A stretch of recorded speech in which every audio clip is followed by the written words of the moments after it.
to The Problem Show. Today on The Problem Show, our guest is Richard Gustin. He will be performing a piece that he wrote. The title of this piece is The Boy. It's a selection from a larger work. For the first time in his life, the boy was feeling his oats, taking matters into his own hands. He was the prime mover, never to be moved again, in control of his own destiny. That's a powerful aphrodisiac. Things had gone well the past few weeks, better than he could have hoped for. No one had suspected anything. That was the wonderful thing about being a nobody, a shadow. Who would suspect a shadow?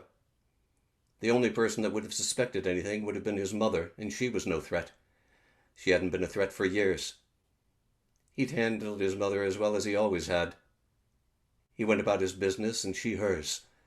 Besides, his mother had her own concerns and had given him a wide berth of late. She'd been very helpful in her own way. He wished he had weapons that could blast through walls, but the purchase of those might have raised suspicion in this part of the world. Shoulder grenade launchers can also be expensive. After all, he wasn't a terrorist. Besides, he wasn't even old enough to carry a handgun. But a long rifle? That was legal. He wore black clothing, an olive green sports vest over a black polo shirt, black sneakers, black fingerless gloves, yellow earplugs, and sunglasses. The attire of a trained elite strike force. Larger than life. An agent gone rogue like in the movies, every boy's fantasy. Privately trained. Personal training in the privacy of your own home was the best option. That way the confidentiality loop was closed. And looking the part was key. If you don't look the part, what's the point? What, you're going to walk in wearing jeans and a t-shirt? You might be mistaken for just your run-of-the-mill jerk. And he was no one's jerk. One of the surviving children, a 6-year-old girl who was tightly packed in the corner of the bathroom where her school friends died that morning, was somehow miraculously avoided the hail of bullets, described him as a very angry man. He wasn't angry. At least not in the conventional sense of the word. Does everyone with a gun in their hands have to be angry in order to get things accomplished? Can one plan the killing of a large number of people, including children not old enough to be allowed to cross the street on their own? Can one plan and execute that with anger in his heart? The answer is obviously no. Anger would have affected his aim, lessened his precision, and a lack of precision could be costly. He was a boy on a mission. 15 seconds to gain entry, a maximum of 4, or if luck was on his side, 5 minutes to accomplish his mission, and another 15 seconds to extract himself. A man without a plan is lost. A jerk. He could have accomplished his ends by placing a bomb, a big bomb, and by that I mean an explosive that would blow the entire school sky high to kingdom come. He'd thought of that. Others had accomplished that with extremely impressive results. Not just on this soil, but on numerous civilian battlefields around the globe. Pick your country: Iraq, Afghanistan, Syria, Israel, Russia, Ireland, Vietnam, England, Spain, Pakistan, Colombia, Lebanon, Bali, Sri Lanka, and even Norway and the United States. But that was so impersonal. Hand-to-hand was the way of the warrior since time immemorial. He wasn't some 19th century hunter setting traps in the wilderness and then returning the following week to see what animal it had the unfortunate fortune of wandering in. First, he didn't have that kind of time, and secondly, that kind of trapping was passive and not worthy of the term warrior. He was a 21st century mechanized man. He would secure hallways, doors, and rooms like he had practiced so many times before against imaginary enemies on a dimly lit screen in his basement. Strategies have been worked out in minute detail, battle plan, precedents drawn up on a sheet of 4 by 20 paper, an historical compendium of shootings. The weapons used, the toll, the aftermath, yes, he'd planned well.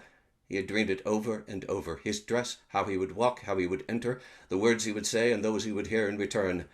"I don't want to be here," cried one of the children, to which he replied cool and calm, like that Avenger Eastwood of Western lore, "Well, you are, punk. You are here." Perfect. He couldn't have rehearsed it better. Poetry dripping from his mouth like a Shakespearean anti-hero. An Iago in 21st century battle dress.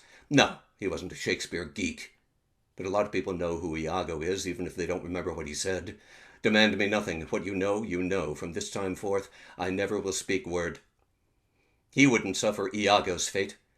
Iago was a wimp compared to him. This boy had a plan, not some improvised subterfuge.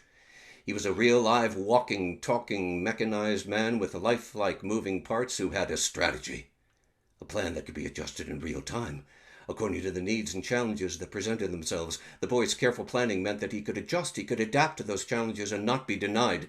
His point total would be high, higher than anyone's before him or those to follow. He was out of the basement and into the live 3D action game, playing it out in real time. It was so lifelike. When his screenplay made it to the big screen, followed by the video game, the title would be in bold type: Make Them Pay. No, the game company wouldn't put his name on the box, but the people that mattered, the designers, and most importantly, the gamers, they would know. His name and personal history would be built into the design of Make Them Pay. Like that satanic song that was supposed to play on the old 33 RPMs when you played that Beatles song backwards. Not true. That was all just hype. A fiction perpetuated by the ad industry in order to take advantage of suckers. How did he know? He tried it. Not that he had an old-fashioned circa 1960s turntable to play it on, but a friend's father did. What was the name of that Beatles song again? Oh yeah, Revolution 9 from the White Album. The song said Paul was dead and that he had been replaced by a look-alike. The irony was that this young man had been replaced by a look-alike. Before he left for the school that morning, he glanced in the bathroom mirror and did a double-take at the image leering back. Truth be told, he was a bit shocked and more than a little pleased. That morning he looked different. He was bigger, smarter, cooler than yesterday, with a tuft of hair sticking up that wouldn't lay flat even after 5 minutes of plastering. No matter. He could always wear a cap. There would be a grand prize for the game Make Them Pay. The gamer that successfully decoded the lockbox key of Make Them Pay would get an all-expense-paid trip to, well, the destination of his or her own choice. That's the wonderful thing about this country. So many choices. They're limitless. And this boy's potential was limitless too.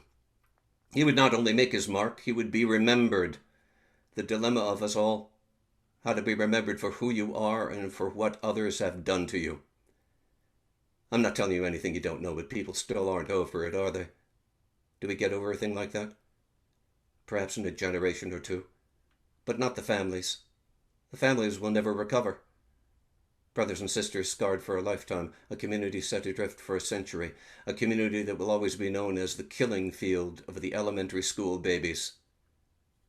It might as well have been the entire town.